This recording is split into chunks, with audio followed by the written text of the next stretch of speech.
രണ്ട് സുഹൃത്തുക്കളും കരടിയും. ഒരു വനത്തിനടുത്തുള്ള ഒരു ഗ്രാമത്തിൽ ടോം, ജാക്ക് എന്നിങ്ങനെ രണ്ട് സുഹൃത്തുക്കൾ താമസിച്ചിരുന്നു. ഒരു ദിവസം അവർ കാട്ടിലൂടെ ഒരു സാഹസികയാത്ര നടത്താൻ തീരുമാനിച്ചു. അവർ ഒരു വഴിയിലൂടെ നടക്കുമ്പോൾ പെട്ടെന്ന് ഒരു വലിയ അലർച്ച കേട്ടു. ഭയാനകമായി ഒരു വലിയ കോപാകുലനായ കരടി തങ്ങളുടെ നേരെ വരുന്നത് അവർ കണ്ടു. വേഗമേറിയ ഓട്ടക്കാരനായ ടോം രണ്ടാമതൊന്ന് ആലോചിക്കാതെ പെട്ടെന്ന് അടുത്തുള്ള മരത്തിൽ കയറി. എന്നിരുന്നാലും ജാക്കിന് അത്ര പെട്ടെന്നൊന്നും മരങ്ങൾ കയറാൻ അറിയില്ലായിരുന്നു. ഒരു പരിഭ്രാന്തിയുടെ നിമിഷത്തിൽ കരടികൾ ചത്ത ജീവികളെ ആക്രമിക്കില്ലെന്ന് കേട്ടത് ജാക്ക് ഓർത്തു.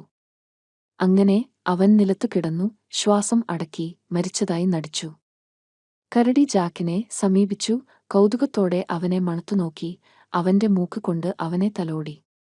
ജാക്ക് പൂർണ്ണമായും നിശ്ചലനായി. ശ്വസിക്കാൻ ധൈര്യമില്ല എന്നേക്കുമായി തോന്നിയതിനുശേഷം കരടി താൽപര്യം നഷ്ടപ്പെട്ട് കാട്ടിലേക്ക് അലഞ്ഞു. തീരം തെളിഞ്ഞപ്പോൾ ടോം മരത്തിൽ നിന്ന് ഇറങ്ങി ചിരിച്ചുകൊണ്ട് പറഞ്ഞു, അയ്യോ, അത് അടുത്തായിരുന്നു. ഹേയ് കരടി, എന്താണ് നിങ്ങളുടെ ചെവിയിൽ മന്ത്രിച്ചത്? ജാക്ക് എഴുന്നേറ്റു. കരടി എന്നോട് സുഹൃത്തുക്കളെ തിരഞ്ഞെടുക്കുന്നതിൽ ശ്രദ്ധാലുവായിരിക്കാൻ പറഞ്ഞു. ഒരു യഥാർത്ഥ സുഹൃത്ത് നിങ്ങളെ അപകടത്തിൽ വെറുതെ വിടുകയില്ല. ടോം തന്റെ തെറ്റ് മനസ്സിലാക്കി ലജ്ജിച്ചു. അവൻ ജാക്കിനോട് ക്ഷമാപണം നടത്തി.